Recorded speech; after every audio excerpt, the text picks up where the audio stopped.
warahmatullahi wabarakatuh. Apa kabar kalian hari ini? Sehat-sehat ya? Coba kita cek dulu kehadirannya. Ada teman yang tidak hadir kah? Ada? Mengapa? Sakit? Kita doakan teman kita yang sedang sakit, semoga teman kita cepat sembuh dan ikut belajar seperti semula lagi ya. Nah, sebelum pembelajaran dimulai, alangkah baiknya kita berdoa terlebih dahulu. Berdoa mulai. Berdoa selesai. Nah, hari ini kita akan belajar mengenai tema 8, daerah tempat tinggalku, subtema 1, lingkungan tempat tinggalku. Hari ini kita akan belajar mengenai jenis-jenis pekerjaan di lingkungan daerah sekitar rumah kalian. Yaitu kita akan belajar mencari dan menuliskan tokoh-tokoh dan informasi yang terdapat pada teks fiksi. Agar lebih semangat belajarnya, kita tepuk semangat dulu yuk. Tepuk semangat. Semangat. Semangat. Sudah semangat belajarnya? Nah, sekarang kalian tahu tidak kegiatan ekonomi itu apa? Ya, kegiatan ekonomi adalah kegiatan yang dilakukan oleh manusia untuk memperoleh barang dan jasa. Pekerjaan itu dibagi menjadi 2 jenis loh. Ada yang tahu apa saja jenis-jenisnya? Ya, yang pertama ada pekerjaan yang menghasilkan barang. Yang kedua, pekerjaan yang menghasilkan jasa. Coba kita cari tahu apa sih pekerjaan yang menghasilkan barang itu? Ya, pekerjaan yang menghasilkan barang adalah pekerjaan yang menghasilkan suatu barang yang bisa digunakan oleh seseorang. Sedangkan pekerjaan yang menghasilkan jasa adalah pekerjaan yang dimana dari hasil pekerjaannya bisa dinikmati dan dirasakan oleh orang lain. Nah, Ibu punya gambar contoh jenis pekerjaan nih. Kita lihat yuk. Nah, jenis pekerjaan apa sih yang ada di gambar tadi? Ya, betul, petani. Coba, petani itu kira-kira pekerjaan yang menghasilkan barang atau yang menghasilkan jasa sih? Ya, betul, petani adalah pekerjaan yang menghasilkan barang. Petani menghasilkan padi, jagung, ubi, dan lain-lain. Yang hasil dari produksinya itu akan disalurkan ke pasar untuk didagangkan. Selanjutnya kita lihat gambar yang kedua yuk.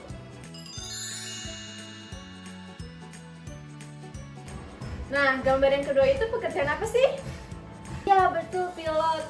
Kira-kira pilot itu termasuk jenis pekerjaan yang mana ya? Ya, pilot merupakan pekerjaan yang menghasilkan jasa. Karena mengantarkan penumpangnya dari ke tempat yang satu menuju tempat yang dituju. Nah, tugas kalian sekarang membuat laporan hasil pengamatan berdasarkan jenis-jenis pekerjaan yang ada di lingkungan rumah kalian. Kalian tulis laporan pengamatan di kertas berikut.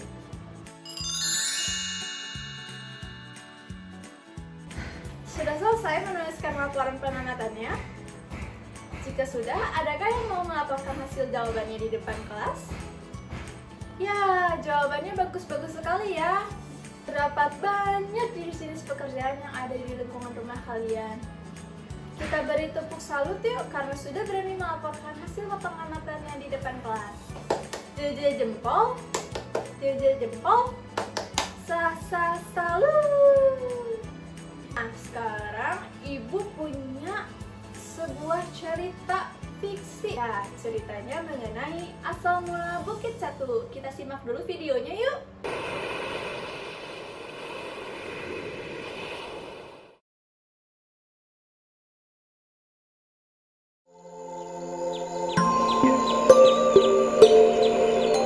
Bali zaman dahulu kala adalah sebuah pulau impian dan indah. Alamnya yang subur, sungainya yang jernih, menyimpan harapan untuk kesejahteraan penduduknya. Nun jauh di desa bagian selatan, sekelompok penduduknya hidup rukun. Mereka sangat tekun menggarap tanah sawah. Banjirna, itu ibu datang. Wah, Pasti makan siang kita enak kali ini. Istimewa. Hai semua, istirahat dulu. Hari sudah siang. Ayo makan dulu.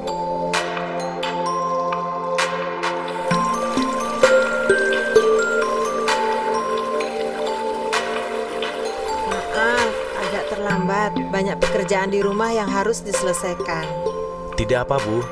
Kadung asik bekerja, lupa perut lapar. Ayo Putu, Made, kita makan. Ayo makan yang banyak. Kali ini lauknya enak. Jukut kelor, isi sambal serem. Wah, benar-benar enak. Yang masak menjirne pasti enak.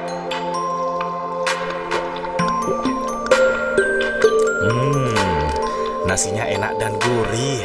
Iya Pak, sepatutnya kita bersyukur pada Hyang Widi. Panen kita selalu berlimpah, tidak kena serangan hama, air juga mengalir deras, dan desa kita tak pernah kekurangan padi.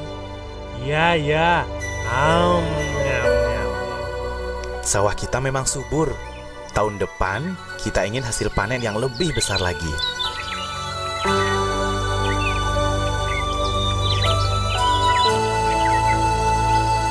Begini Bu, kita buat kaul kepada Yang Widi. Kalau panen kita lebih besar, kita akan mengaturkan tumpeng nasi yang istimewa. Hah?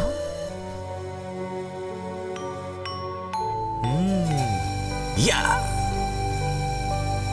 Oh Yang Widi, kalau panen kami berlimpah dan banyak tahun depan, kami akan mengaturkan tumpeng yang istimewa. Benar saja, kuasa Hyang Widi.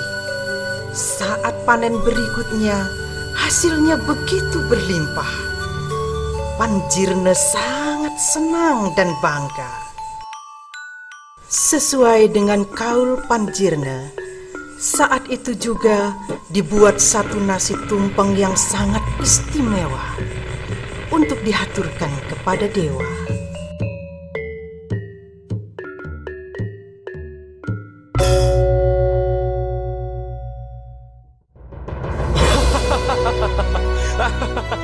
Hanya dengan mengaturkan tumpeng, panen jadi meningkat.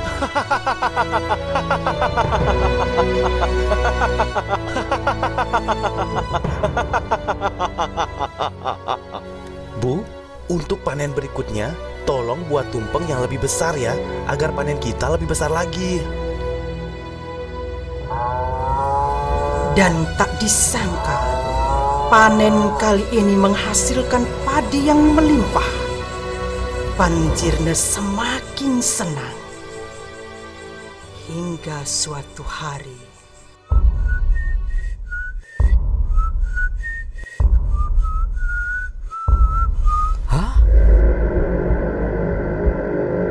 di tengah sawah Panjirne muncul seonggok tanah sebesar catu. Catu adalah alat pengukur beras saat itu yang terbuat dari tempurung kelapa.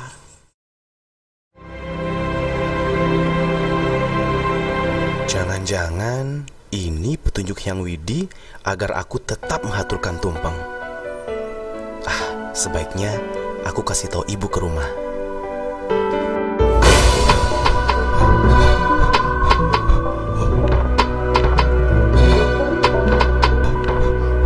Ada apa Pak? Seperti diuber setan? Begini Bu, begini. Tadi di sawah muncul gundukan tanah sebesar catu. Untuk itu, tolong buat tumpeng sebesar catu kita persembahkan kepada dewa di sawah agar panen kita berhasil bagus. Memang itu perlu? Jangan banyak tanya, kerjakan saja. Nanti panen kita berlimpah, kita akan kaya raya. Tapi Pak, hasil panen kita sudah berlimpah, cukup untuk 2 tahun. Aku ingin hasil yang lebih besar lagi, lebih besar. Jadi kita bisa kaya raya. Demikianlah, Panjirne bersikeras untuk menghaturkan tumpeng sebesar onggokan catu di sawahnya. Tapi apa yang terjadi?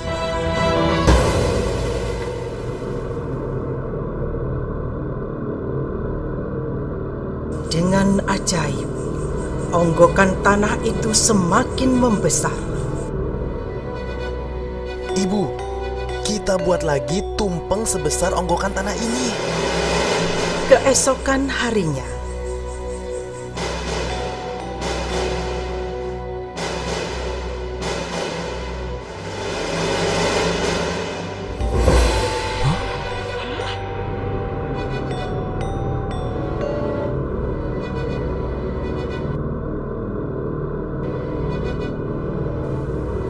cuma segini, kita buat sekarang tumpeng sebesar ini.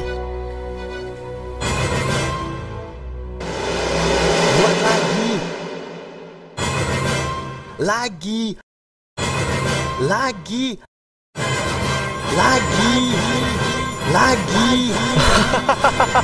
demikianlah berulang-ulang.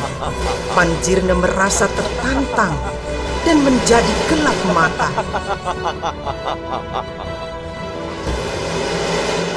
Sementara onggokan tanah semakin membesar dan membesar.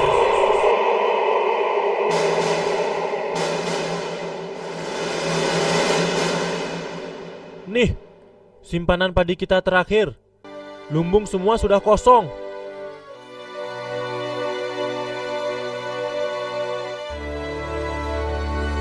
Semua harta Panjirna habis untuk memenuhi ambisinya yang rakus dan sombong. Panjirna jatuh miskin. Sedangkan onggokan tanah di sawah Panjirna sekarang sudah menjadi sebesar bukit dan dinamakan Bukit Catu.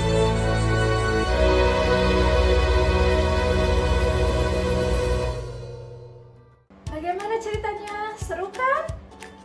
Nah, sekarang tugasnya kalian membuat mind mapping. Kita membuat mind mapping yaitu yang pertama kita tentukan dulu topiknya itu apa. Judul dari bacaan teks tersebut yaitu asal mula Bukit Catu. Kemudian kita kembangkan sub-topik yaitu mengapa disebut Bukit Catu, siapa saja tokoh-tokoh yang terdapat dalam teks asal mula Bukit Catu, kemudian apa yang terjadi dalam teks bacaan asal mula Bukit Catu, kemudian di mana tempat terjadinya asal mula Bukit Catu, selanjutnya kapan terjadinya asal mula Bukit Catu, dan bagaimana terbentuknya Bukit Catu. Nah, sekarang silakan kalian buat mind mappingnya yang bagus dan sekreatif mungkin ya. Sudah selesai membuat mind mappingnya? Coba ibu mau lihat hasil karya kalian. Wah, bagus-bagus sekali ya mind mapping hasil kalian. Jawabannya pun tepat sekali. Nah, bagaimana pembelajaran hari ini? Bagian apa yang kalian sukai? Apa masih ada yang belum paham? Selanjutnya, siapa yang mau menyimpulkan pembelajaran hari ini? Jadi tadi kita sudah belajar apa saja? Jenis-jenis pekerjaan, kemudian mencari informasi yang terdapat pada teks bacaan asal mula Bukit Catu. Ya, sebelum pembelajaran berakhir, Ibu akan memberikan soal evaluasi untuk mengetahui sampai mana kalian mengerti mengenai pembelajaran hari ini. Ini soalnya. Jika sudah selesai, kita rapikan lagi buku dan alat tulisnya ya. Untuk menindaklanjuti pembelajaran hari ini, kalian di rumah cari satu cerita dan kalian membuat mind mapping seperti yang sudah kita belajar tadi ya.